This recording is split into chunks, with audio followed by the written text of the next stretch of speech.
Among environmentalists, air travel is a particularly controversial topic. It arouses very strong passions.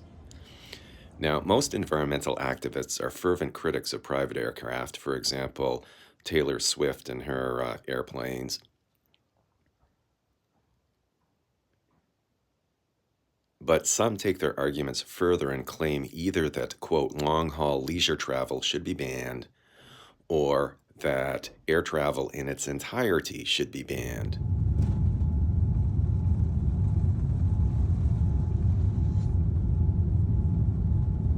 One of their arguments is humans once lived without airplanes and can do so again.